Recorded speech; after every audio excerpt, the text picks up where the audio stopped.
Assalamualaikum warahmatullahi ta'ala wabarakatuh.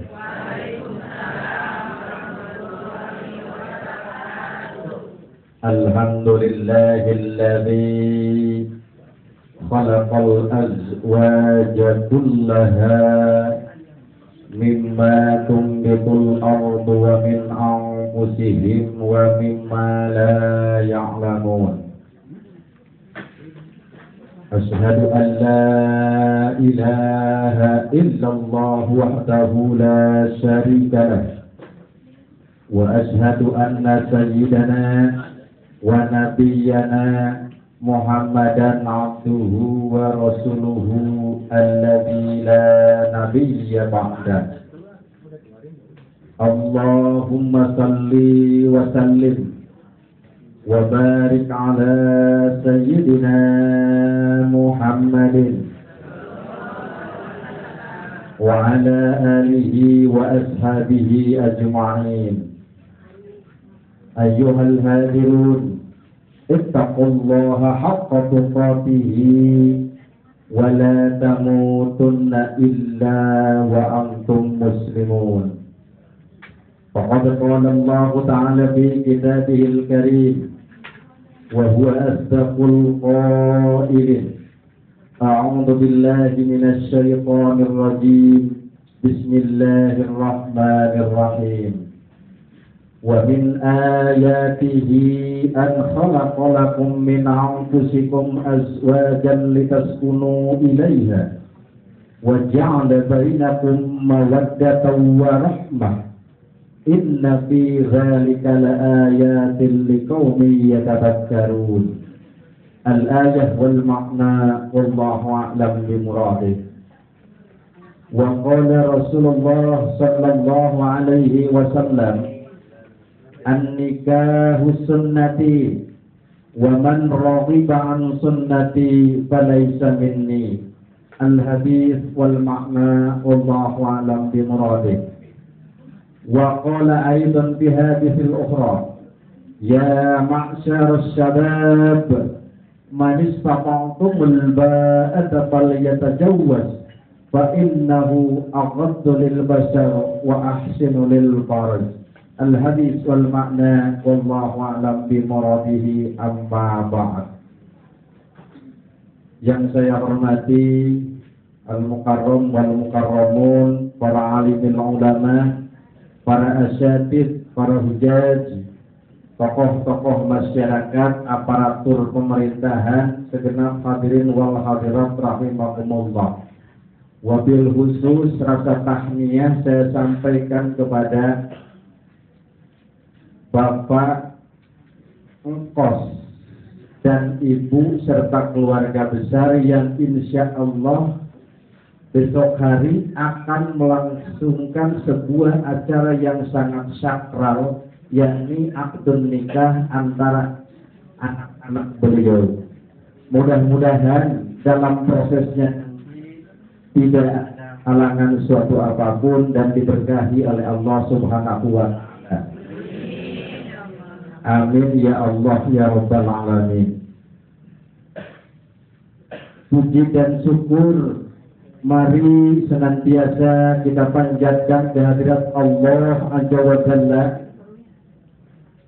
Zat yang senantiasa melimpahkan berbagai macam kenikmatan kepada kita, terutama kenikmatan keimanan, keislaman dan kesehatan yang alhamdulillah sampai saat ini masih kita rasakan kenikmatannya. Mudah-mudahan kenikmatan iman, Islam dan kesehatan itu akan senantiasa Allah limpahkan kepada kita selama dalam kehidupan kita, dan kita mampu mentasarufkannya di jalan Allah untuk senantiasa bernilai ibadah di hadapan Allah Subhanahu wa ta'ala. Amin ya Allah ya Rabbal alamin.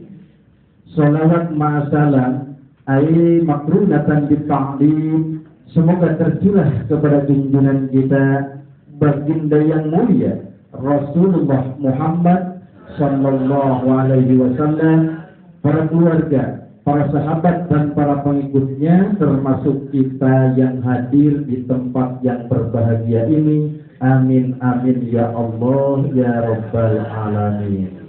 Kata si ibu di belakang, Ustaz banyak amin amat katanya gitu ya. Pak Ustaz Pak Haji, ini saya jadi ngaget tuh ini di sininya Allah kali ini.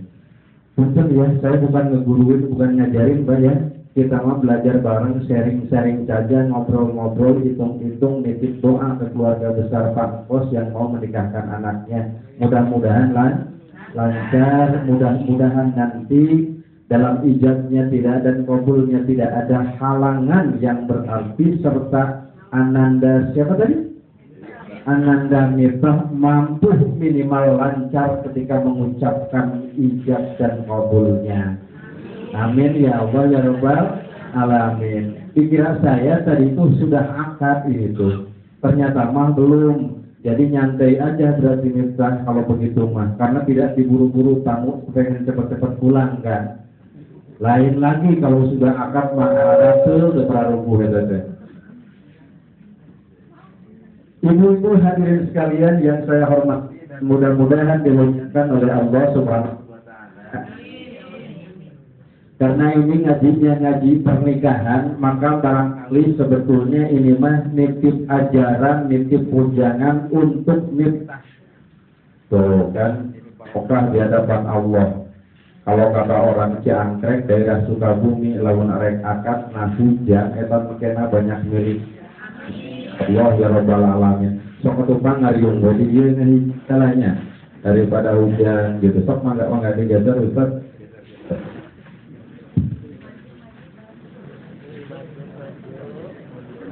Inilah sekilas info hujan dulu sebentar sambil saling membereskan dulu ya.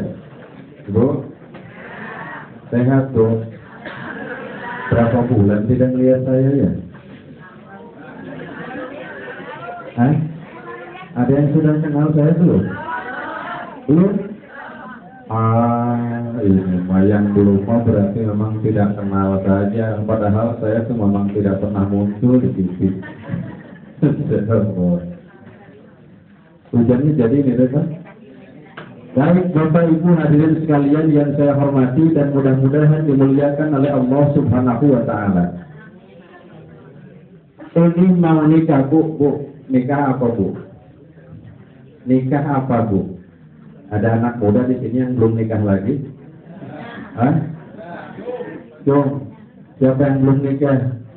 Saya ingat kalau ada yang belum nikah ini, ada anak muda kerja belum, nikah pengen. Ini mesti kita aja dulu. Malam-malam sholat tahajud dia berdoa kepada Allah.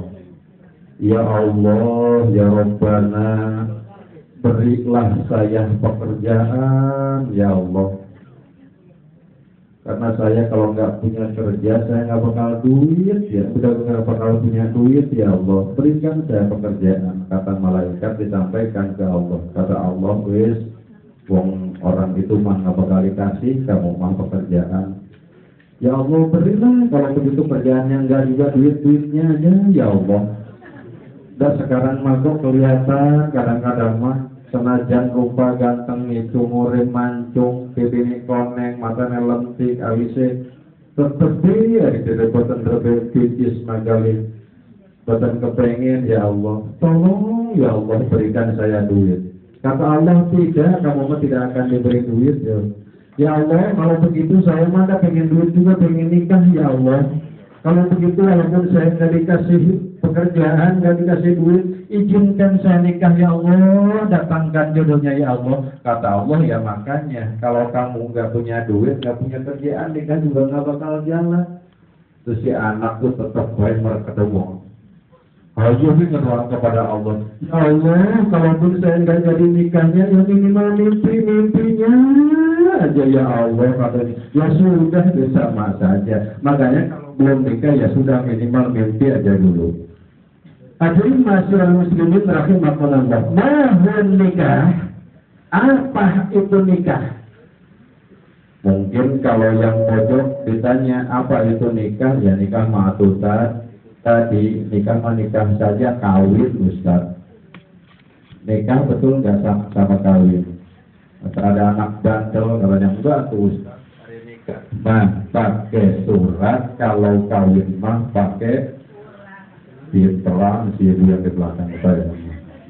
Kadang-kadang mahal nikah, Bu. Kalau kata orang ahli tajwid, ahli qiraah, yang namanya nikah itu adalah idgham. Jadi idgham syai'in bi syai'in. Ngerti itu, Bu? Hah? Itu.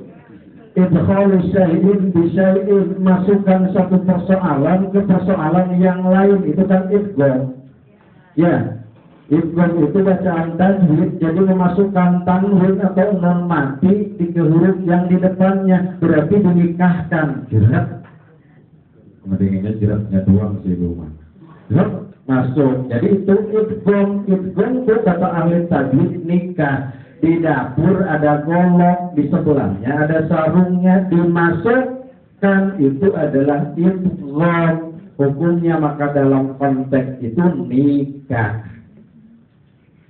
Wih, serius kan di ujungnya deh. Ya, tirisnya. Ini Saibul Hajat sampai jam berapa ini? Jam 11 atau gembor orang hebat ya. Masya Allah.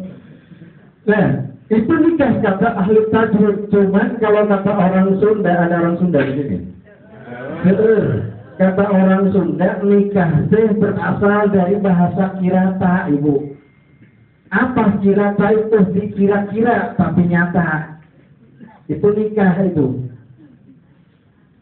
Kira tak dikira-kira tapi nyata. Contohnya seperti apa, Ustaz? Orsi. Itu bahasa kirata.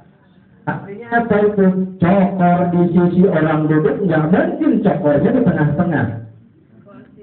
Ya porsi cokor di sisi. Jadi porsi cokor di sisi. Kirata itu bahasanya. Ada lagi cilok, apa cilok? Jadi colok, ya kan? Gehu, toge jeung tahu. Kirata. Ada lagi coba satu lagi. Ojek, apa ojek? Ojek, ongkos ngajegan. Masya Allah, tuh bahasa kirata. Begitu dengan nikah, cek orang Sunda, nah itu pun berasal dari bahasa kirata, dikira-kira tapi nyata. Apa Ustaz? Ninggihan anu betah-betah. Asia. Naon eta anu betah-betah?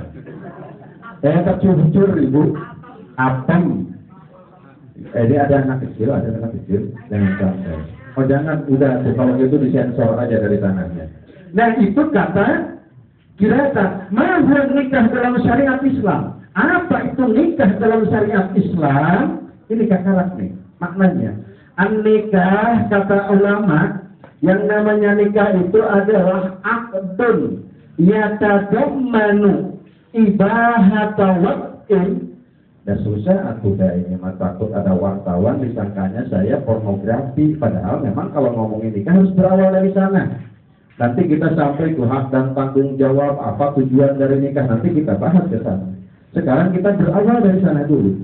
Mahar nikah kata ulama, yang namanya nikah itu adalah aqdun yatadammanu ibahata waqtin al-mustamilu bil arkan was syurut. Ngerti teh? Itu dijelaskan mal. Itu rek naon deui pagaweana Pak Ustaz Ujang ke sini kalau tidak dijelaskan mah. Iya kan? Nah, kata ulama yang namanya itu nikah itu aqdun yatadammanu ibahata waqtin, yakni suatu akad. Nih catat, nikah itu suatu akad yang akan memperbolehkan manusia untuk melakukan hubungan suami istri, al-mustamilu yang mengandung di dalamnya al-arkan wasyurut, rukun-rukun dan syarat-syarat. Tuh, jelas kan yang namanya nikah itu? Ya. Sesuatu akadun, yakni akad Dia itu ya. Ya tabammanu yang akan membolehkan nantinya ibadah tawakkul, memperbolehkan hubungan suami istri al-mustamilu yang mengandung al-arkan wa syurut, rukun dan syaratnya. Makanya pernikahan itu akan sah dalam syariat agama kalau dia memiliki syarat dan rukunnya terpenuhi. Saya mau tanya pada tiang yang di sini, kalau rukun nikah itu apa? Iya kan? Kadang-kadang Pak, hati-hati sekarang itu orang, Masya Allah, kadang-kadang Bu, hati-hati Bu, bapaknya Bu, bulannya ayun itu ya, ayun ayun dinas luar sebulan, nggak tahu nyaman,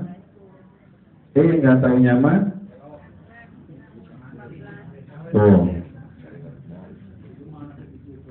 Di sini mah insya Allah laki-lakinya soleha. Mau dikatakan soleha, Bu, amin katanya ya. Tuh, kan yang namanya rukun nikah itu, jumhur ulama mengatakan pertama ada pengantin laki-lakinya. Nih, si nong mita, nong apa teng kalau laki-laki itu? Teng mita. Hari calon istrinya dari mana Pak Tajingkos? Orang Sunda, orang Tasik, waduh tahuan aja memanglah orang Tasik ya atau terkenal deh. Masya Allah, terkenal naon anak alim dan alamahnya. Ya, yang pertama ada calon pengantin laki-laki, yang kedua ada calon pengantin perempuan, yang ketiganya ada wali, yang keempatnya ada yang benar ada saksi. Yang keempatnya ada 2 orang saksi dan yang kelimanya ijab dan qabul. Jadi kalau saksinya cuma 1 enggak sah itu kawin. Ya kawin dan nikah. Jadi kita bahas yang pertama calon laki-laki ada. Yang keduanya calon mempelai perempuannya ada. Yang ketiganya masuk di calon walinya. Wali siapa? Wali dari perempuannya. Makanya saya tanya titip ke Bang Pos, hati-hati Pak, mudah-mudahan sih insya Allah sudah ditelusuri. Ini teh bukan ditelusuri apa-apanya, maksud saya apa bapak kandungnya atau bukan, atau siapanya yang jadi walinya. Kenapa hukum pernikahan itu dibawa nanti sampai ke yaumil qiyamah, bahkan di hadapan Allah Subhanahu wa taala dipertanggungjawabkan. Hati Pak. Jadi saya titip kalau kita siapa yang nggak pernah muda kadang-kadang. Barangkali yang masih mudanya suka colenak. Ada colenak. Jangan malu masuk ke kantor kepala KUA bilang bahwa saya sudah pernah A, B, C, D dulu ini sebelum jadi anak ini siapa walinya. Harus begitu Pak. Kenapa? Karena akan terbawa nanti itu hubungannya. Makanya wali yang pertama itu harus betul-betul disiapkan. Itu maknanya. Wali dari mana? Ya tentu dari perempuannya. Ya, laki-laki Ustaz perlu wali tidak?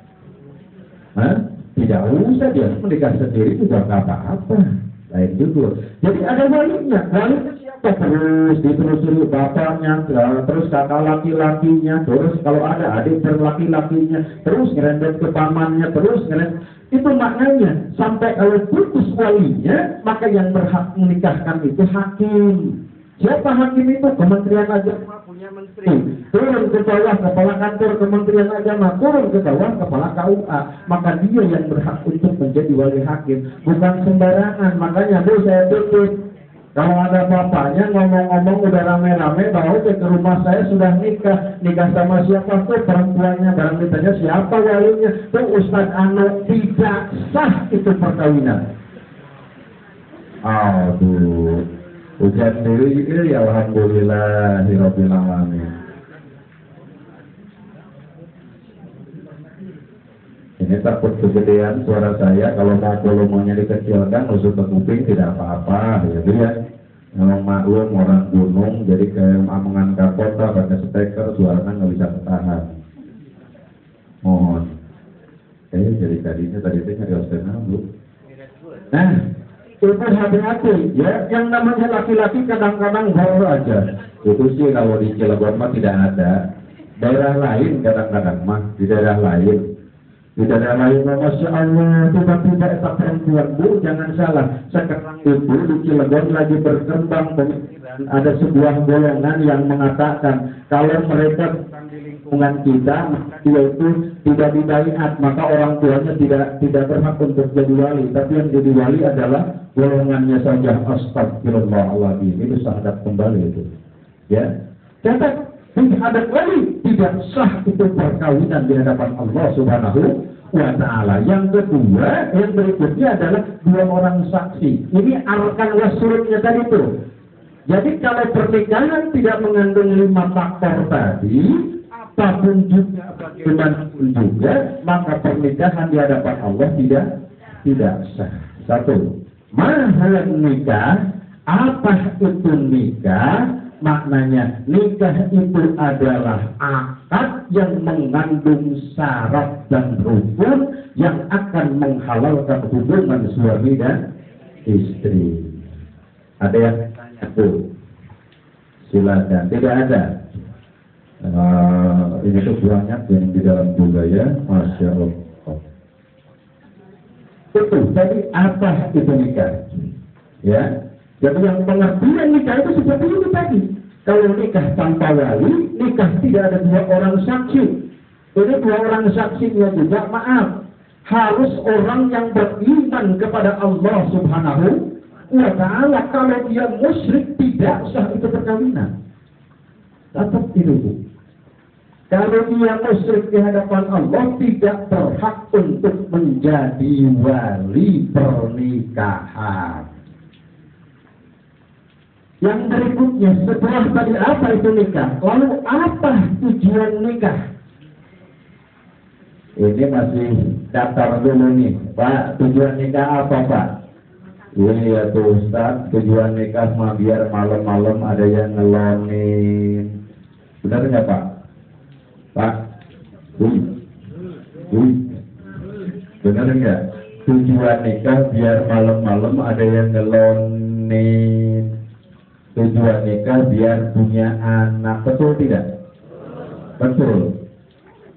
Masya Allah, kasihan amat ya kalau malam-malamnya tidak dikelonin, berarti tujuan nikahnya tidak tercapai. Kasihan amat, maaf dalam tanda petik orang-orang yang belum dikaruniai keturunan oleh Allah, berarti tujuan nikahnya belum tercapai. Kalau begitu sangat kecil kalau tujuan nikah hanya untuk ada yang ngelonin atau untuk sebuah keturunan.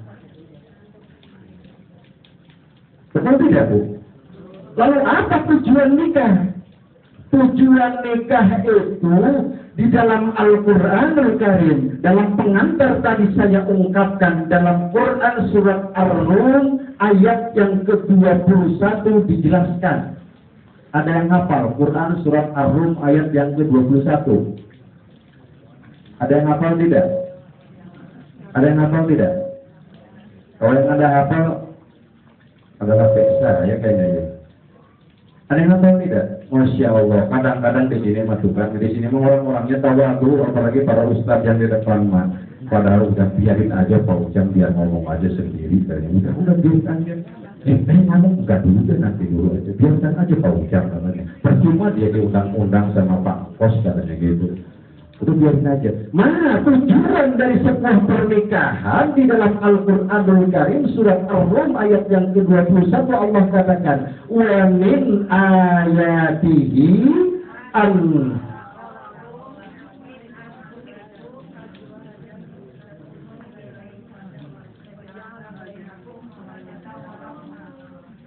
licik kata bapak-bapaknya dibaca ibu mah katanya. Hafal dah kita. Saya mau udah sering kondangan menghadiri pernikahan. Allah katakan, wa min ayatihi an khalaqa lakum min anfusikum azwajan litaskunu ilayha wa rahmah. Inna fi dzalika laayatin liqaumin yatafakkarun. Jelas di sana. Jadi tujuan pernikahan itu ternyata Allah sudah naskah di dalam Al-Qur'anul Karim, Quran surat Ar-Rum ayat yang ke-21, di mana Allah katakan wa min ayatihi an khalaqa lakum min anfusikum azwajan litaskunu ilaiha wa ja'ala bainakum mawaddatan wa rahmah inna fi dzalika laayatin liqaumin yatafakkarun. Dan dari tanda-tanda kekuasaan Allah, dari tanda-tanda ayat-ayat Allah, Allah telah menciptakan istri-istrimu dari jenismu sendiri. Allahu Akbar. Masya Allah, ini lagi musim badai cempaka ya. Mudah-mudahan Allah menghindarkan kita, amin ya Allah ya Rabbal alamin. Mudah-mudahan diselamatkan, mudah-mudahan cuaca besok mendukung untuk resepsi pernikahan saudara kita Aden Miftah, mungkin Bapak Kos ini ya. Kan? Oh hari Sabtu ya, mau hari Sabtunya mudah-mudahan dilancarkan, amin ya Allah ya Rabbal alamin. Ya. Bang Kosnya itu yang mana? Bang Kos, salam perkenalan atau dari saya. Masya Allah. Oh ya, pecinya juga sudah peci berbeda dari yang lain, maklum Soebul Hajat barangkali. Pecinya, nah gitu tuh, Masya Allah. Nanti jangan sampai ketemu di jalan tidak ketemu dengan saya, misalkan tidak kenal sayanya. Alhamdulillah, hatur nuhun ulun manana Bapak. Pak lanjut Pak. Lanjut. Tapi apa itu tujuan pernikahan? Allah sudah katakan dalam firman-Nya bahwa dari tanda-tanda kekuasaan Allah, Allah menciptakan istri-istrimu dari jenismu sendiri. Yang apa? Azwaja, berpasangan untuk menjadi suami istri. Untuk apa kata Allah? Litaskunu ilaiha. Yang pertama tujuannya litaskunu ilaiha, agar kamu merasa tentram di hadapan Allah Subhanahu wa Ta'ala dan di hadapan sesama manusia bersama istrimu tadi. Litaskunu ilaiha itu. Ini mah ada, udahlah wasiatnya, wejangannya jangan dulu buat calon pengantin, buat kita aja dulu. Hari pengantin baru ada segala macam yang masih anget. Ya kan, kita ini dari pengantin baru madaya mah kan, kalau kepinjak, kalau cubit ke apa juga kan, keliritit, hai tulang bawang, kalau bibir kegigit sakit tak mau bilang neng sakit, enggak, itu lagi pacaran kan?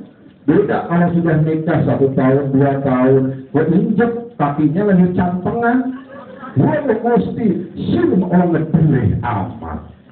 Gitu kan? Rasanya kadang-kadang udah 1-2 tahun, makanya untuk kita aja lah yang pengantin lawas. Nah, ini mau jangannya terakhir untuk Aden Miftah mah. Nah, tujuan dari sebuah pernikahan yang tercantum di dalam Quran itu litaskunu ilaiha, agar kamu merasa hidup nyaman dan tentram. Waja'ala bainakum, dan Allah akan membuat kamu, akan menjadikan kamu mawaddatan wa rahmah, kehidupan yang mawaddah, warahmah, kehidupan yang penuh dengan kasih dan sayang. Inna fi dzalika laayatil liqaumin yatafakkarun.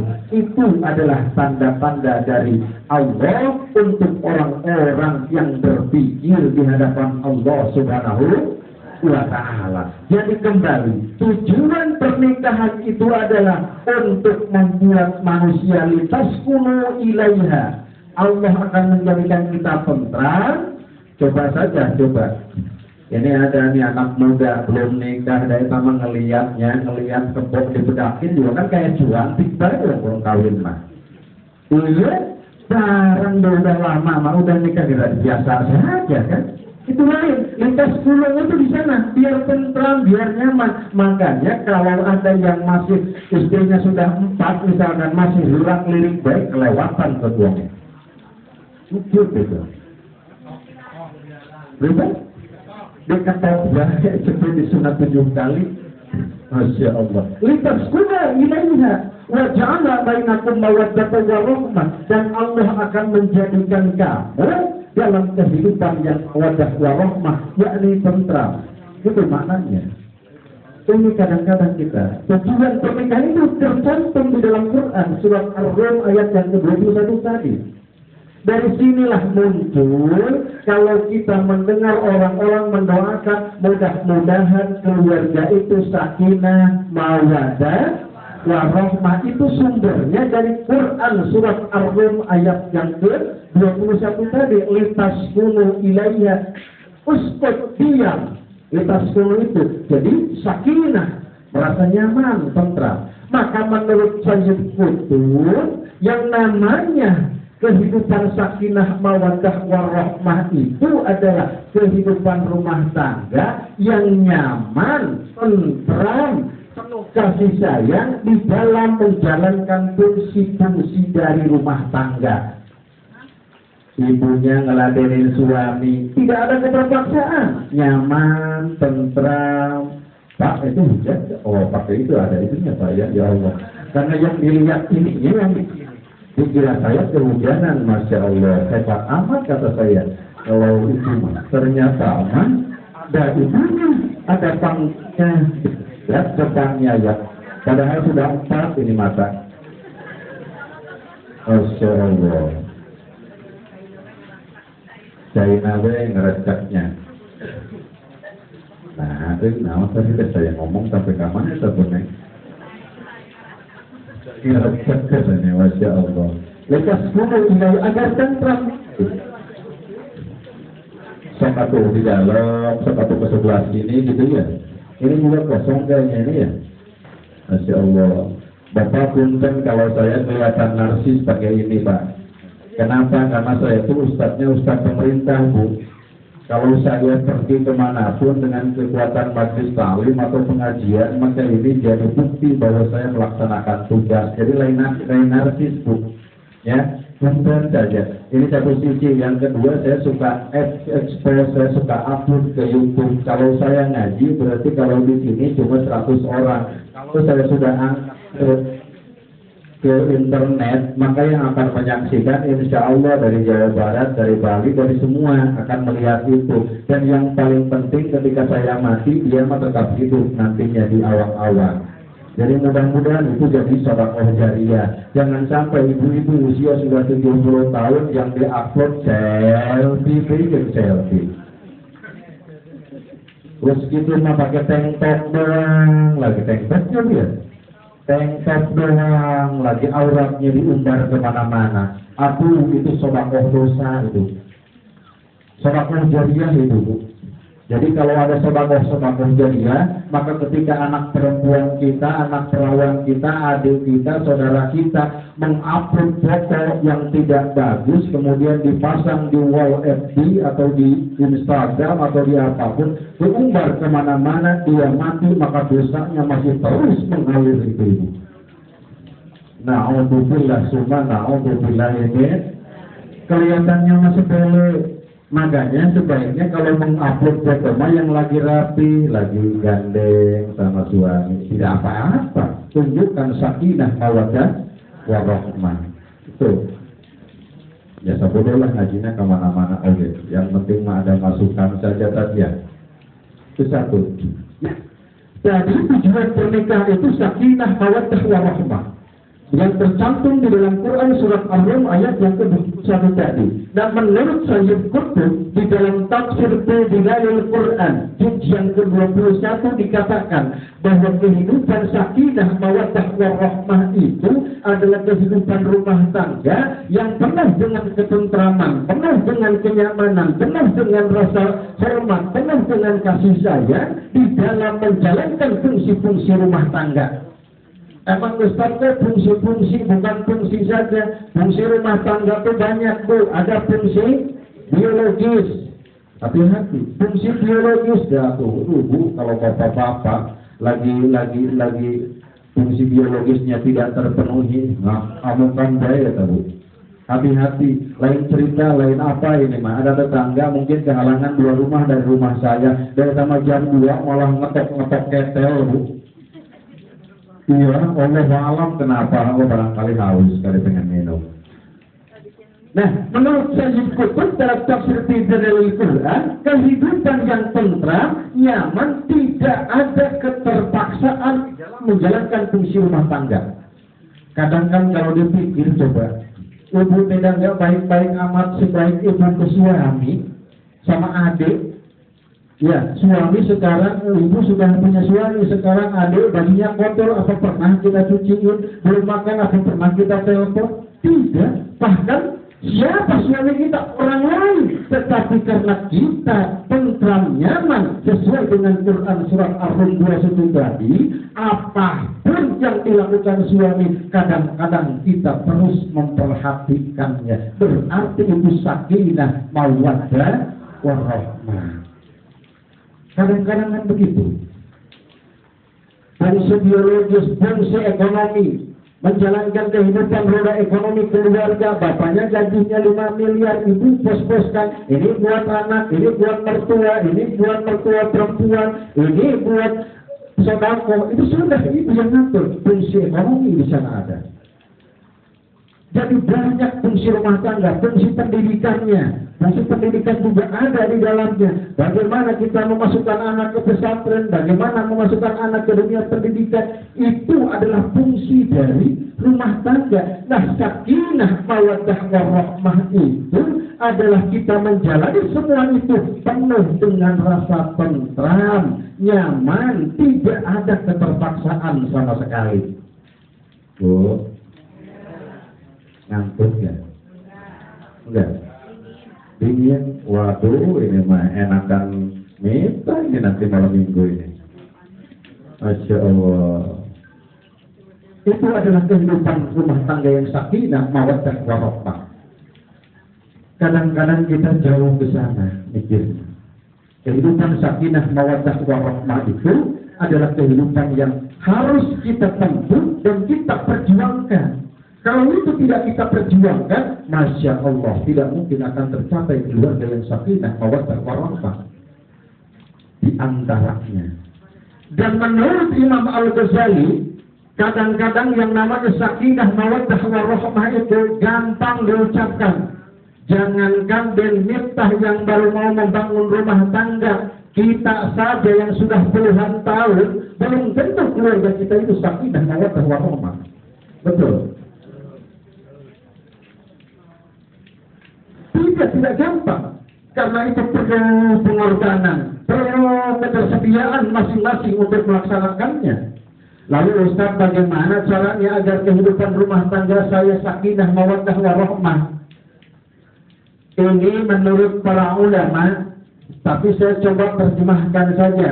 Ini dalam kitab Uqudul Jin dikatakan, dalam rangka untuk mencapai keluarga yang sakinah, mawaddah, warahmah itu ada beberapa tahapan yang harus kita laksanakan. Ada beberapa cara yang bisa kita tempuh. Setidaknya ada 2 tahapan yang harus kita laksanakan di dalam kehidupan rumah tangga kita. Ini jangan-jangan ada yang punya jampe. Ya.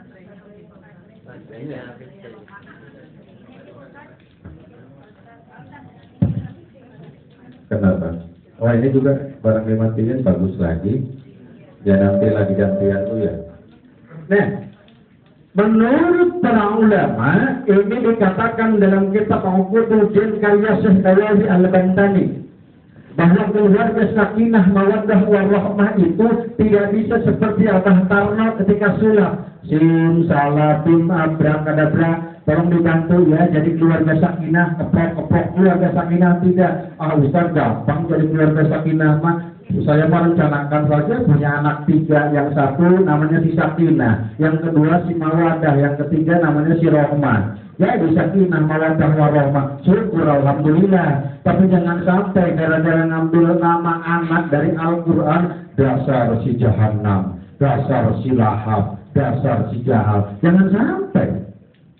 Ya, maknanya begitu. Silahkan saja ambil makna dari Al-Quran, tetapi jangan seperti itu. Nah, menurut para ulama, terutama Syekh Nawawi Al-Bantani, pertama yang harus dilakukan ketika ingin keluarga kita sakinah mawaddah warahmah, maka harus optimal kita mempersiapkan pernikahan sebelum pernikahan itu terjadi. Allahu Akbar. Apa tadi itu? Jadi pertama harus maksimal, harus optimal mempersiapkan, merencanakan pernikahan itu sebelum terjadi. Apa ujungnya? Yang pertama, sebelumnya itu harus kita persiapkan. Calon yang akan kita nikahkan, dia harus siap dulu minimal secara mental dan fisik. Ini tuh, Rasulullah nikah tahun umur usia berapa, Pak? 25 tahun. Undang-undang perkawinan di Indonesia itu mensyaratkan pernikahan boleh dilakukan kalau usia calon pengantin laki-lakinya sudah umur minimal 19 tahun. Tapi kelihatan kalau udah nikah mah sudah lebih, ngajinya juga sudah fase. Insya Allah itu bekal untuk mengajari anak dan keturunannya. Amin ya Allah ya Rabbal Alamin. Ini yang pertama, harus matang dulu secara mentalnya. Maka kalau undang-undang perkawinan nomor 1 tahun 74 mengatakan perkawinan akan dilaksanakan oleh kepala kantor urusan agama jikalau dia sudah usianya minimal 19 tahun laki-laki dan perempuannya minimal 16 tahun. Kalau kurang dari 16 tahun harus bagaimana? Ustaz, ke sana datang dulu ke pengadilan agama. Minta izin dulu ke pengadilan agama. Kan saya bapaknya, Ustaz. Iya, bapaknya adalah kita. Tetapi putusan ini harus diurus dulu di pengadilan agama. Kenapa? Coba bayangkan kalau anak belum usia 16 tahun sudah dinikahkan. Kondisi rahim nggak bakal kuat. Bagaimana akan sakinah mawaddah warahmah? Ingat dulu, ada orang jenggot panjang, pakai jubah, duitnya banyak sampai berlemari-lemari. Siapa tuh? Nikah sama anak kecil. Siapa coba? Nah, bapak-bapak yang ngomongnya bukan saya, takut ada intelnya, saya puji soalnya. Iya, kelihatan kan bahagia tidak ada efeknya. Tidak. Ujungnya apa? Ujungnya masuk ke dalam kerangkeng. Sakinah mawaddah warahmah tidak. Padahal duitnya bro dipantau malayah di tengah imam kekalahan. Saya puji itu tidurnya aja Pak, koron katanya pakai lapisan duit itu Pak. Itu sakit kayaknya. Tetapi ketika dia melaksanakan perkawinan tidak sesuai dengan aturan agama dan aturan administrasi negara, ujungnya tidak akan tercapai keluarga yang sakinah mawaddah warahmah. Persiapkan dulu awalnya. 1, matang dulu secara mental dan fisik. Kalau fisik mah nomor sekian. Yang penting mentalnya dulu siapkan. Allah karim. Ini. Tapi kadang-kadang Pak di masyarakat, karena saya itu aparat pemerintah juga di Kementerian Agama, kadang-kadang ada yang datang ke saya ngadu, Ustaz apaan kok saya dipersulit ya mau nikahin anak saya. Kenapa emangnya nggak tahu Ustaz? Persoalannya kenapa kata kepala KUA-nya? Konon katanya Ustaz anak saya baru 15 tahun, kelewatan 15 tahun sudah dinikahkan. Nanti aja sih dulu. Mudah-mudahan ini calon pengantin sudah lebih lah ya. Sudah direkomendasikan ya Bang Bos ya? Sudah siap administrasinya Bang Bos? Sudah beres di KUA-nya ya? Di sana akadnya sama orang mana? Orang Tasik, tetapi nikahnya di sini gitu. Orang BBS. Oh berarti itu cuma numpang dari sana ke sini, dikirain dari Tasik. Kalau dari Tasik juga bisa saja dipindah dimutasi ke sini pernikahannya. Sebetulnya mah tidak susah sebetulnya mah, tapi kadang-kadang kita sendiri yang mempersulitnya. Pertama, kalau ingin sakinah mawaddah warahmah, persiapkan anak-anak kita matang dulu secara secara mental. Yang berikutnya, pernikahannya itu harus dipersiapkan secara maksimal oleh kita adalah maksimal ketika memilih pasangan untuk anak-anak kita. Ini kadang-kadang, Bu, Ibu, kalau Ibu kondangan ke BBS, nanti coba perhatikan, kalau suami ngelendot itu saya tenang dulu. Tapi ketika suaminya barang katanya, bapak istrinya di mana? Ibu tadi di sana ketinggalan, padahal sengaja itu nggak mau bareng gitu. Tension kali. Di lain di sini cuma jauh di sana, di sini mah nggak kelihatan soleh bu, gimana? Insya Allah, amin ya Allah ya Rabbal alamin. Nah, yang kedua harus maksimal ketika memilihkan pasangan untuk anak-anak kita. Makanya kalau kata Cucun Junaidi itu dikatakan kalau mau memilihkan pasangan anak-anak kita itu yang dandindun, jangan yang dandindun. Apa Ustaz dandindun dan bagus dandannya, bagus dandannya, silahkan itu. Jangan sampai, karena harus diingat pernikahan itu pertama dan yang terakhir. Ini mana cek pinternya ini, masuk jangan-jangan. Nanti banyak ujangan cek di sini cek. Belum ya. Tuh. Kadang-kadang mah harus yang dandindun, bagus dandannya. Jangan sampai kenapa sampai kondangan juga bareng-bareng nggak mau, berarti dia nggak pede itu. Kenapa dulu dipilih-pilih? Ayo sih, siap.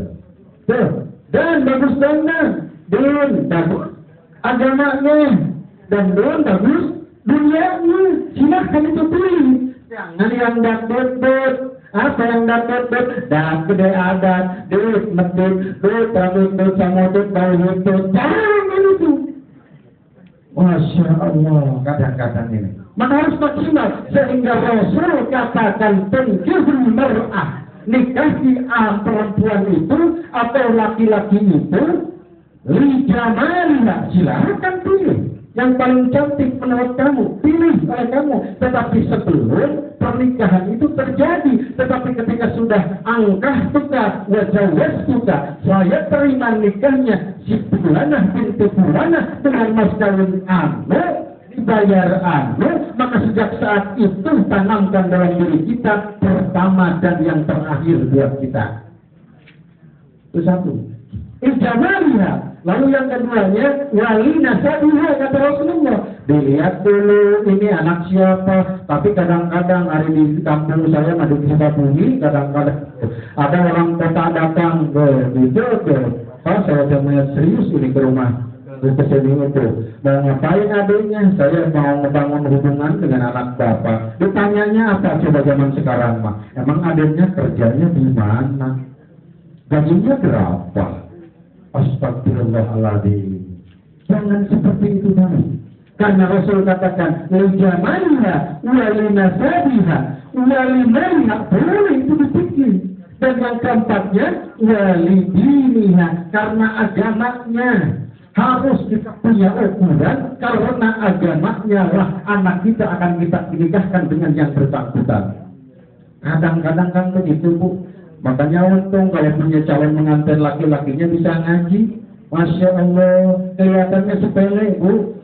Masya Allah, jangan sampai kejadian itu punya mantu baru saking pengen dipuji sama mentua perempuannya, karena yang laki-lakinya meninggal datang dari ke rumahnya, yuk salat mayit katanya, salat mayit, Bismillahirrahmanirrahim, Walaupun amin, Allahu Akbar, salat mayit katanya gitu. Jangan sampai seperti itu tuh. Makanya tanamkan bagi kita Pak, ketika meleh anak mantu kita, satu yang paling pokok buat kita adalah jangan sampai ketika kita mati, mantu kita, anak kita tidak mampu untuk menyelamatkan kita. Satu. Gimana mau sakinah mawaddah warahmah kalau begitu? Pilihlah agamanya. Karena kalau orang sudah pilih agamanya, insya Allah semuanya itu mencakup. Tapi kadang-kadang daerah sana ini mah, yang banyak ekspatriat datang orang Korea, datang orang Cina ke sini, punya anak perempuan diambil dikanikahin. Masya Allah, padahal Allah sudah memperingatkan dalam Quran surat Al-Baqarah ayat 221 Bapak. Mana bunyinya? Wala tunkihul musyrikati hatta tu'min. wala ammatun mu'minatun khairun min musyrikatin walau a'jabatkum wala tunkihul musyrikina.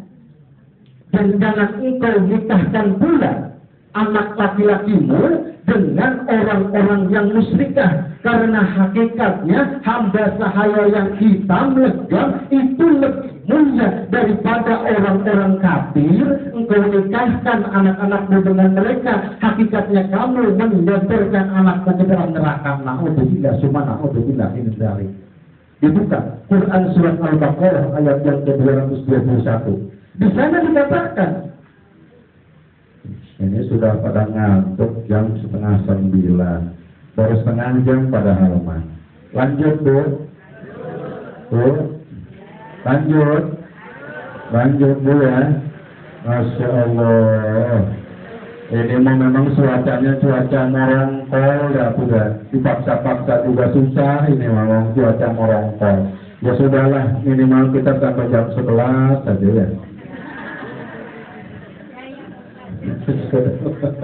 Kan belum sampai ini. Minta itu. Jadi persyaratan di awalnya dulu.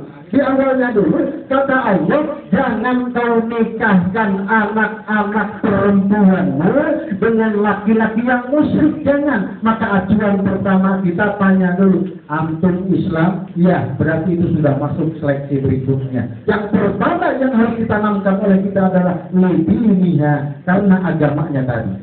Karena hakikatnya kalau kita menikahkan anak kita dengan orang kafir, sama saja kita dengan menenggelamkan anak-anak kita ke dalam neraka. Na'udzubillah summa na'udzubillah min dzalik.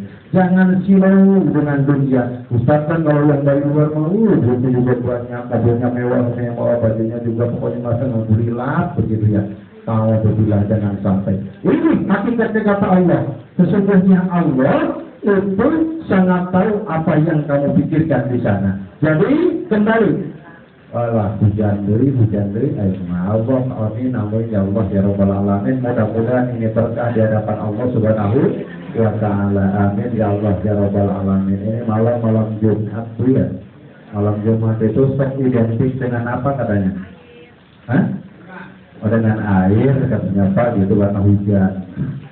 Nih tadi ya. Jadi keluarga sakinah mawaddah warahmah itu yang pertama saya katakan tadi, persiapkan pranikahnya dulu. Anak-anak jangan dinikahkannya dulu. Mentalnya harus kuat dulu dia. Milih pasangannya silahkan saja dulu, yang penting agamanya dulu diperhatikan.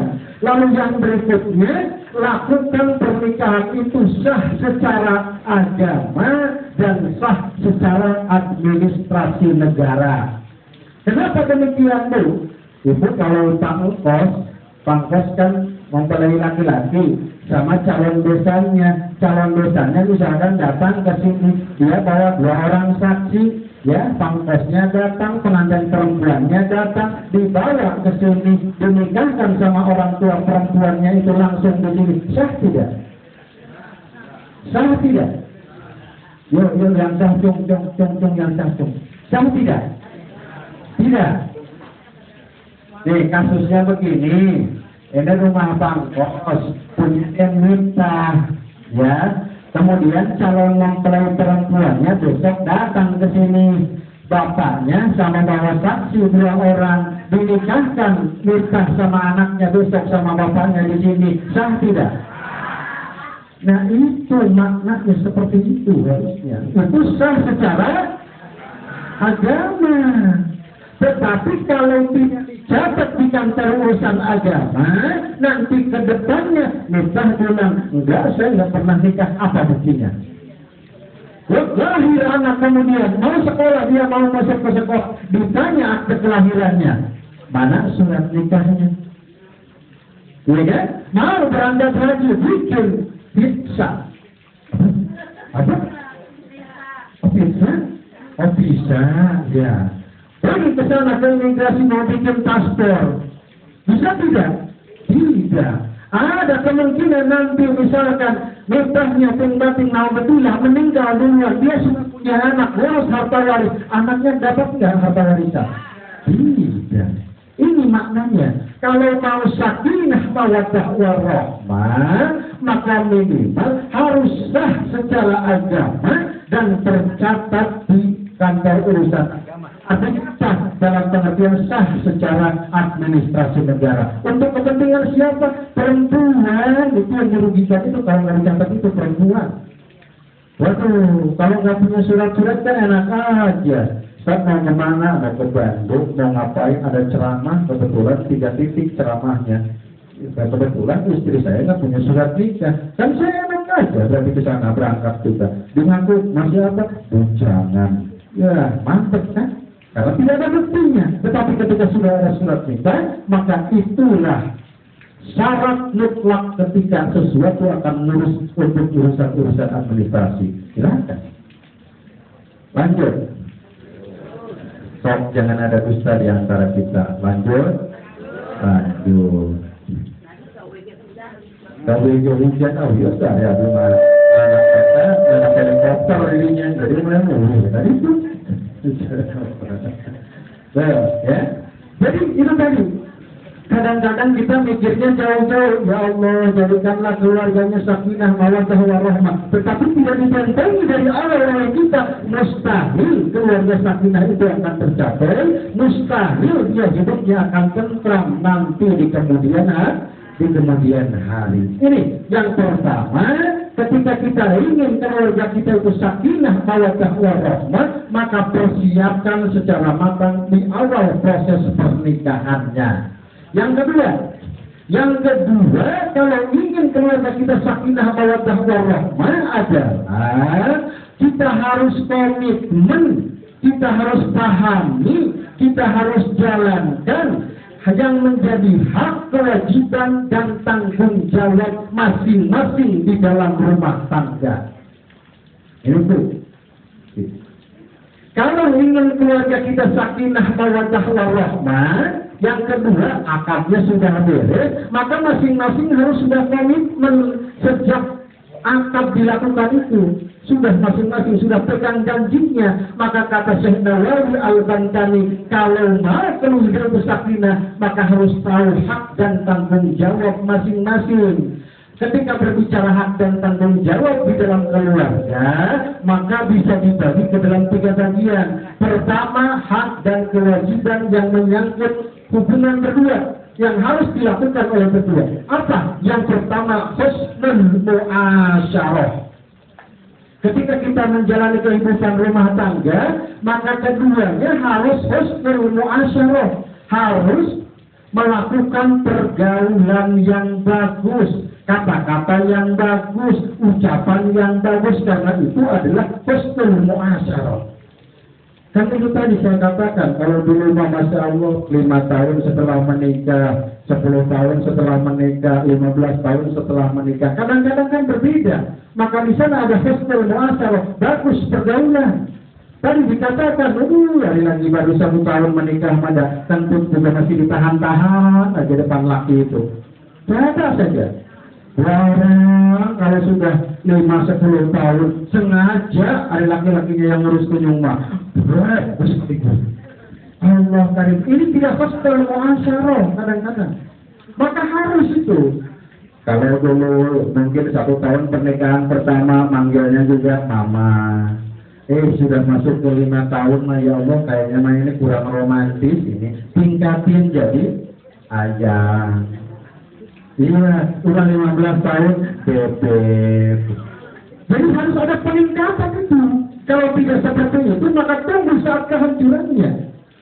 Tadi, karena Allah katakan, wa'ashiruhunna bil ma'ruf, dan pergaulilah dalam keluarga itu dengan pergaulan yang bagus. Kalau bicara pergaulan itu Pak, berarti ucapan, bahasa tubuh, sikap itu harus bagus. Ini mah kadang-kadang Masya Allah. Kalau dulu masih baru-baru, masih wajar. Udah kesininya nih lain nih. Maka yang harus husnul muasyarah. Bagus ucapannya, bagus perilakunya, bagus perbuatannya dalam kehidupan rumah tangga. Lain Pak, sok dirasakan. Kalau nggak percaya, si ibu lagi nyuci di dapur di sana tuh. Bapak datang berangkat kerja itu, nyari kunci mobil aja itu bisa jadi hal yang bisa menjadikan sumber pertengkaran itu Pak. Kadang-kadang Atau jangan-jangan, ya jangan jauh-jauh. Hal-hal semacam itu kadang-kadang bisa menimbulkan pertengkaran di dalam rumah tangga. Ini punten, bukan saya ngajarin ke Ustaz bukan, tapi ini mah flashback lah, belajar kembali kita bareng-bareng. Husnul mu'asyarah, perbaiki pergaulan kita dengan istri kita, seromantis-romantisnya. Kenapa Rasulullah katakan khairukum li ahli wa ana khairukum li ahli. Baguslah kamu, perbuatan kamu, ucapan kamu, perkataan kamu, karena aku, kata Rasulullah, adalah sebagus-bagusnya terhadap perbuatan keluarga kami, kata Rasulullah. Apa artinya? Ucapannya diperhalus, perkataannya diperhalus, itu adalah husnul mu'asyarah. Kewajiban berdua ini. Kalau tidak seperti itu, susah nanti tercapainya keluarga yang sakinah, mawaddah warahmah tadi. Lalu yang harus kita pahami dan kita laksanakan dalam kehidupan kita, masing-masing antara suami istri, ini menikah nanti sama calon istrinya. Sebetulnya saya pikir itu sudah terjadi akadnya, makanya enak berbicaranya. Ternyata masih belum, makanya ini mempersiapkan untuk menikah dan bekal untuk refresh kita. Ya, kita bahas dulu untuk yang laki-laki. Kewajiban laki-laki, dan ini merupakan hak dari para istri. Kalau laki-laki tidak menunaikannya, maka laki-laki berdosa di hadapan Allah Subhanahu wa Ta'ala. Kalau ingin keluarga kita sakinah, mawaddah warahmah, diridhoi oleh Allah Subhanahu wa Ta'ala, maka laki-laki atau para suami harus menjalankan tugas dan tanggung jawabnya di dalam menunaikan hak-hak para istri. Apa hak para istri yang wajib kita tunaikan? Yang pertama, mu'natuz zawj min kasbil halal. Yang pertama yang harus laki-laki tunaikan, berikan kepada perempuan itu adalah mu'natuz zawj, memberikan makan, minum, sandang, pangan, papan terhadap istrinya. Ingat, ketika sudah angkah tukar, wajawaz tukar, maka mulai saat itu seluruh hak dan tanggung jawabnya berpindah kepada kita sebagai seorang suami. Nanti pertanggungjawabannya bukan cuma di sini saja, nanti di akhirat sana akan diminta pertanggungjawaban oleh Allah. Wa mu'natuz zawjati, memberikan makanan, memberikan pangan, sandang kepada istri, min kasbil halal, dari usaha-usaha yang halal.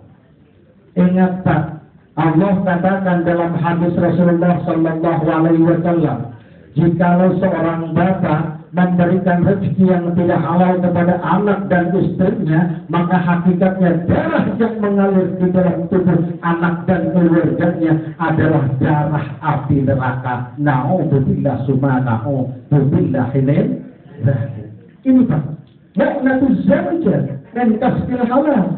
Berikan sandang pangan papan itu dari usaha-usaha yang halal, baik halal zatiannya maupun halal dalam proses mendapatkannya. Itu harus kita pelihara. Karena kadang-kadang, maaf, menurut penelitian Pak, anak-anak yang kurang IQ-nya itu kadang-kadang ada unsur-unsur dari zatiah makanan yang tidak halal. Makanya ibu-ibu jangan langsung senang. Jangan langsung senang kalau bapaknya datang ke rumah, pulang bawa duit sekarung. Jangan dulu senang. Ditanya dulu, bapak ini dari mana? Saya tahu bapak itu kerja banting tulang, hulu dijadikan suku dijadikan hulu. Nah, artinya. Oh gitu, saking semangatnya kerja dia. Tapi bapak, saya pun tahu bapak itu gaji di kantor levelnya manajer, gajinya 50 juta. Oh ini bawa 200 juta, bapak dari mana ini Pak? Tanya dulu itu. Ya kalau sudah halal mah langsung diambil. Iya, nanti dipakai kawin lagi bahaya. Astagfirullah.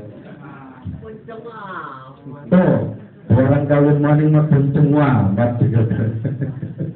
Masya Allah. Nih, mu'natuz zawjah, berikan sandang dan pangan itu dari hal-hal yang bersifat halal di hadapan Allah Subhanahu wa Ta'ala. Lanjut. Ini, ya. Yang pertama, wa mu'natuz zaujah, memberikan sandang pangan terhadap perempuan dengan harta yang halal di hadapan Allah Subhanahu wa taala. Yang kedua, nanti tidak kesampaian. Yang kedua yang wajib dilaksanakan oleh para suami terhadap istri-istrinya, nanti nikah kalau sudah akad, kewajiban terhadap istrinya apa kewajibannya? Wa ta'limuha ma tahtaju ilaihi min turudil ibadah wa sunaniha wa lawal sunnatul mu'akkadatin. Arti itu tuh.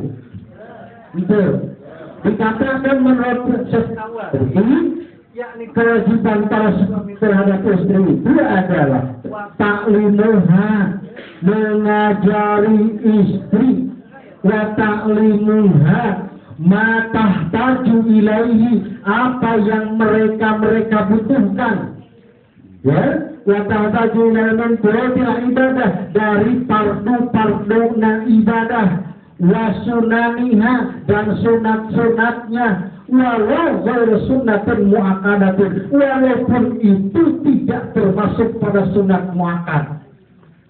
Sunat muakkad itu apa artinya? Sunat muakkad itu sunat yang mendekati wajib. Ya, itu sunat muakkad namanya. Ya, karena ada sholat rawatib muakkad, ada sholat rawatib ghair muakkad. Kalau sholat rawatib muakkad itu berarti pahalanya mendekati hal-hal yang wajib. Contohnya ba'diyah maghrib itu rawatib apa? Muakkad. Makanya kalau kita habis sholat di masjid, habis sholat di rumah, misalkan tidak sholat rawatib ba'diyah maghrib ke bina-bina, itu kelewatan.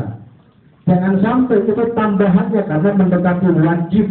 Mendekati wajib hukumnya juga, dan pahalanya pun akan begitu. Nah, kalau laki-laki tidak wa ta'limuha, tidak mengajari, misalkan Mbak, Bu, ada yang sudah nikah 40 tahun, Bu, ada, pernah nggak bapaknya Ibu apa nggak bacaan junubnya, Bu?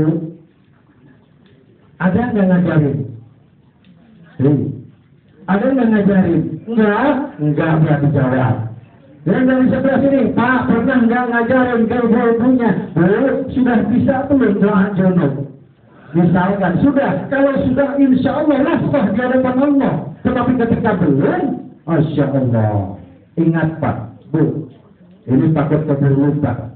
Dalam sebuah hadis dikatakan, Ittalaqtu fil jannati aktsaru ahliha al-fakir. Wa italla'tu finnar wa aktsaru ahliha an-nisa. Rasul diperlihatkan kondisi perempuan itu banyak di dalam isinya di dalam neraka itu adalah perempuan. Apa yang menimbulkan penyebab mereka masuk ke dalam neraka? Yang paling banyak adalah satunya mereka tidak melakukan mandi besar setelah haid, nifas dan junub. Hati-hati itu makanya, maksud saya. Kalau itu tidak diajari oleh bapaknya, Allah karim nanti di akhirat diminta pertanggungjawaban oleh Allah Subhanahu wa taala. Karena kan pasti apapun juga akan dimintai pertanggungjawaban oleh Allah. Sejak akad nikah akan menjadi tanggung jawab dari istrinya. Setelah itu dari orang tuanya apapun diserahkan ke kita. Begitupun kita yang sudah pengantin lawas, wa ta'limuha, mengajari istri min furudil ibadah, dari fardu-fardunya ibadah. Istrinya tidak bisa ngaji, bapaknya yang wajib untuk mengajari ngaji. Istrinya tidak bisa untuk salat tahajud, tidak bisa salat hajat, tidak bisa salat taubat. Maka kalau itu tidak dilaksanakan, tidak diajari, dosa hukumnya bapak-bapak di hadapan Allah Subhanahu wa taala. Galak amat ini Pak Ustadz Ujang dan Saburut ini nggak memang begitu hukumnya. Di sana dikatakan, wa ta'limuha ma tahtaju ilaihi min furudil ibadah. Harus menyampaikan ajaran dari segala macam aspek kehidupan beribadahnya. Dari A sampai Z itu harus diajari.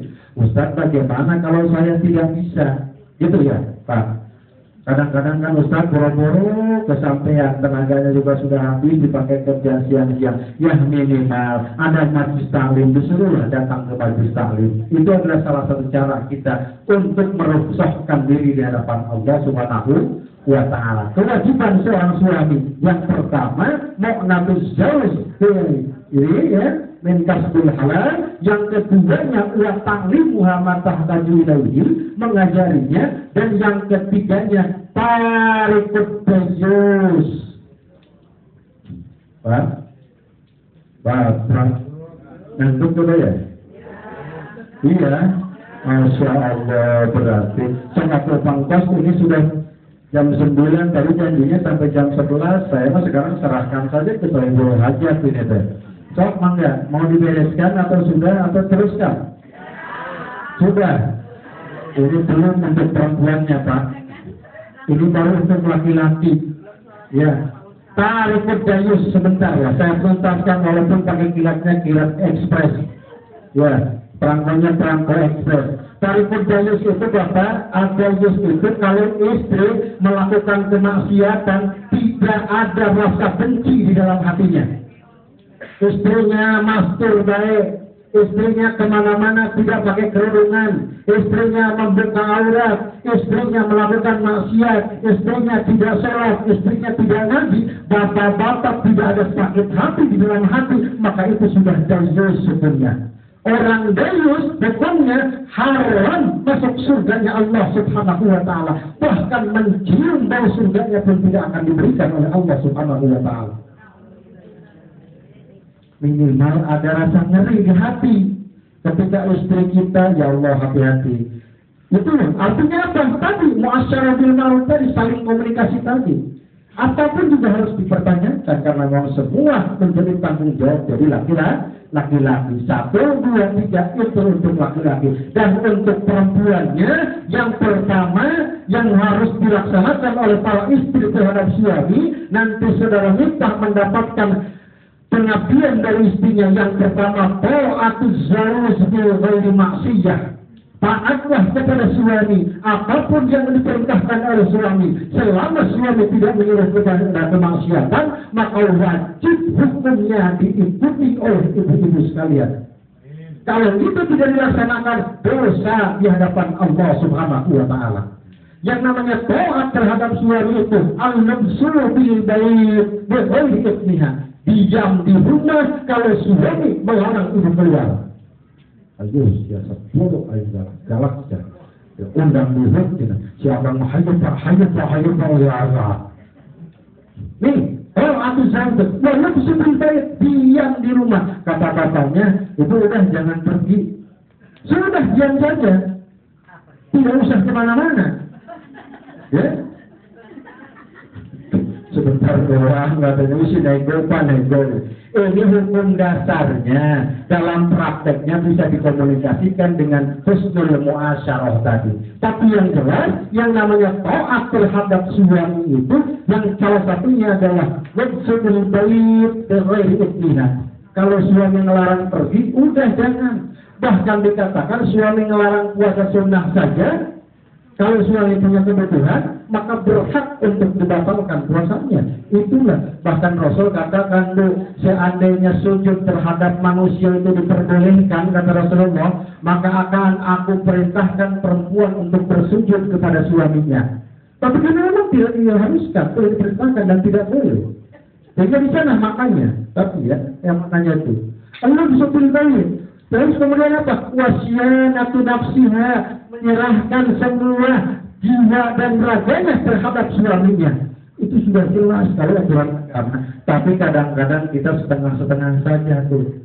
Karena ini sudah ekspres, maka saya ekspreskan lagi ini Pak. Ya, kewajiban para istri nanti kita meminta kepada istri kita yang dengan catatan kita pun sudah menunaikan tanggung jawab kita. Istri kita tidak taat, maka hendaknya nusuk di hadapan Allah Subhanahu wa Ta'ala. Dia tabarruj di hadapan Allah Subhanahu wa Ta'ala, berdosa di hadapan Allah. Yang pertama, zawj bil ghairi maksiyatun, taat terhadap suami selama suami tidak menyuruh kepada kemaksiatan. Yang kedua, Yang kedua, kewajiban perempuan istri terhadap suaminya itu adalah kalau tadi taat. Lalu kemudian yang keduanya Rasulullah katakan, kalau perempuan itu dia harus senantiasa wa ta'buduha antanawuli minal malil haram. Istri harus menjaga suami mendapatkan penghasilan, mendapatkan pendapatan, mendapatkan uang dari cara-cara yang haram. Kewajiban juga itu nanti. Kan kalimatnya juga kurang besar ahlikum naro, jagalah dirimu keluargamu dari api neraka. Satu, taat. Dua, harus mencegah. Yang ketiganya, wa tarku mutalabatiha bima fawqal hajat. Itu kalau suami gajinya 50 juta, seharinya butuh duit 5 juta, sudah mintanya 5 juta saja.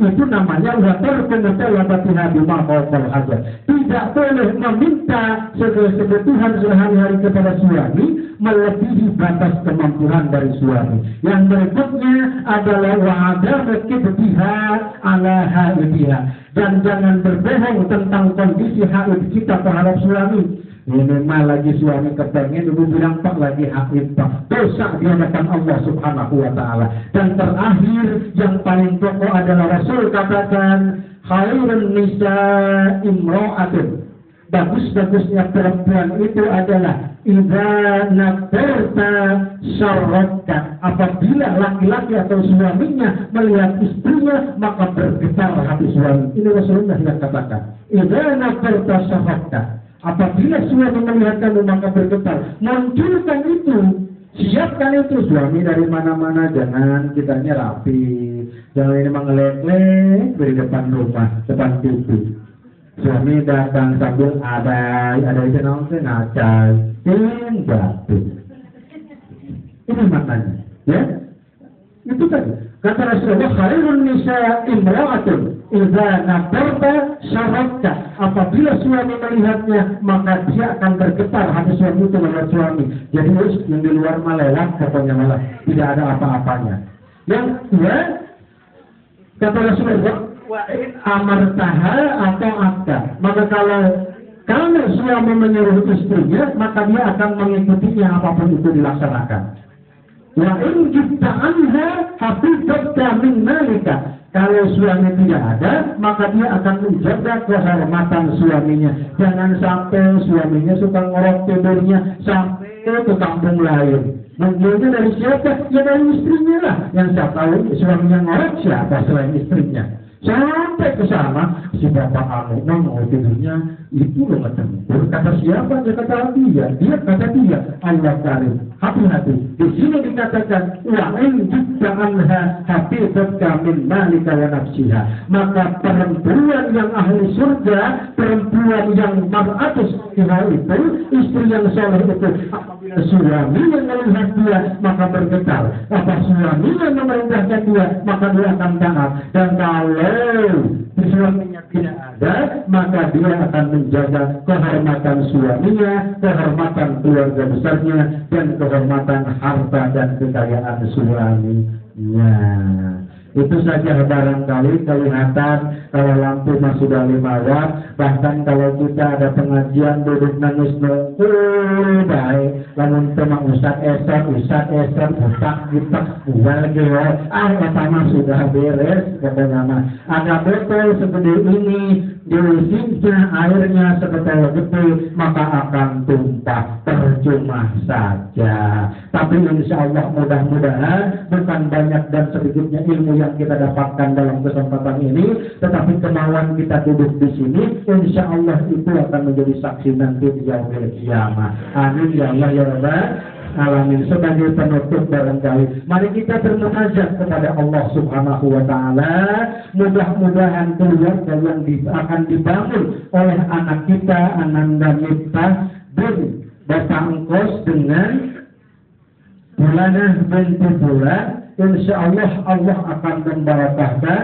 Mudah-mudahan Allah menjadikan keluarganya keluarga yang sakinah, mawaddah warahmah, keluarga yang rekat ikatan kasih sayangnya sebagaimana keluarga yang sudah dibangun oleh Nabiullah Adam bersama Siti Hawa, menjadi keluarga yang rekat ikatan kasih sayangnya sebagaimana keluarga yang sudah dibangun oleh Nabi Ibrahim bersama Siti Hajar. Dan mudah-mudahan keluarga yang akan dibangun oleh Miftah dan istrinya ini akan menjadi keluarga yang penuh barakah sebagaimana keluarga yang sudah dibangun oleh Nabi Yusuf bersama Siti Zulaikha. Dan mudah-mudahan keluarga yang akan dibangun oleh anak kita ini yakni Miftah dan calon istrinya ini akan menjadi keluarga yang penuh barakah, rahmat dari Allah Subhanahu wa taala, mampu bersabar di dalam kehidupan yang sempit dan mampu bersyukur di dalam kehidupan yang sangat banyak di hadapan Allah, serta insya Allah mudah-mudahan diberikan keturunan anak yang soleh dan soleha, sehat fisik jasmaninya, dan mudah-mudahan menjadi keturunan yang mampu berbakti kepada kedua orang tuanya, bangsa, agama, dan negaranya sebagaimana keluarga yang sudah dibangun oleh Nabiullah Muhammad sallallahu alaihi wasallam. Amin ya Allah ya Rabbal alamin. Mungkin itu saja yang dapat saya sampaikan, mudah-mudahan bermanfaat untuk kita semua. Benarnya apa yang saya sampaikan itu murni hidayah dari Allah Subhanahu wa taala, berkah dari guru-guru saya dan orang tua saya. Mudah-mudahan mereka mendapatkan tempat yang layak di sisi Allah Subhanahu wa taala. Salahnya apa yang saya sampaikan itu murni dari setan laknatullah dan dari mulut saya. Mudah-mudahan Allah dapat mengampuninya. Nasrullah wa fathun qarib. Wassalamualaikum warahmatullahi wabarakatuh.